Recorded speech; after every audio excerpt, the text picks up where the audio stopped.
Cette vidéo sera consacrée à la définition d'un local. Nous apprendrons à définir un local et à intégrer des interdits. Pour ce faire, nous poursuivrons notre exemple des vidéos précédentes.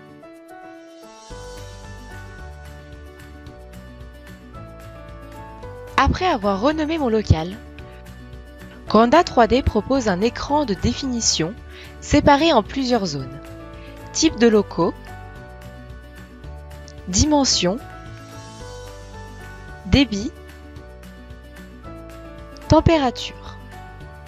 Dans la zone descriptive, vous trouverez une liste des types de locaux en tertiaire.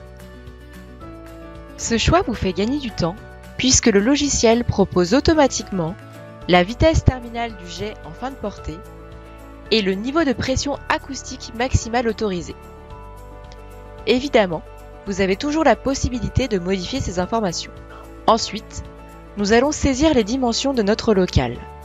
Il est très important d'indiquer précisément ces dimensions puisqu'elles permettront de sélectionner le diffuseur le plus adapté au local.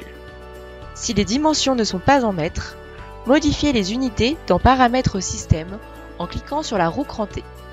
Dans ce bloc, vous indiquerez votre débit de soufflage, d'extraction ou de transfert. Il est également très important d'indiquer précisément ces débits, cela conditionnera la bonne sélection des terminaux. Dans le cas de la ventilation d'un local, attention de bien prendre en compte la réglementation. Un bloc est réservé aux températures. Celles-ci ont déjà été modifiées dans la gestion de projet, mais vous pourrez toujours les modifier ici. Une fois les informations correctement remplies, nous pouvons passer à l'intégration des interdits dans notre local.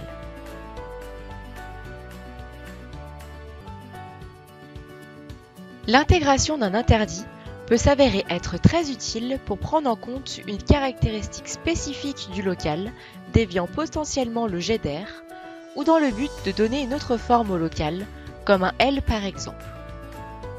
Dimensionnons un objet dans la pièce en indiquant les dimensions longueur, hauteur, profondeur de l'objet qui se positionne en X, Y et Z dans le local.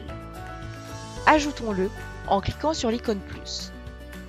Nous venons de créer un poteau. Nous allons également créer une poutre. Afin de le positionner dans le local, deux écrans nous aident. L'écran de gauche affiche la vue du dessus et l'écran de droite représente la vue de face. Je peux le déplacer avec ma souris ou avec les touches du clavier. Les deux vues sont synchronisées.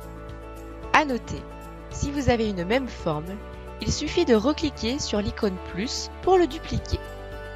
Je peux évidemment supprimer cet objet en cliquant sur la poubelle. Maintenant, imaginons que nous avons une pièce en L et plaçons un interdit adapté.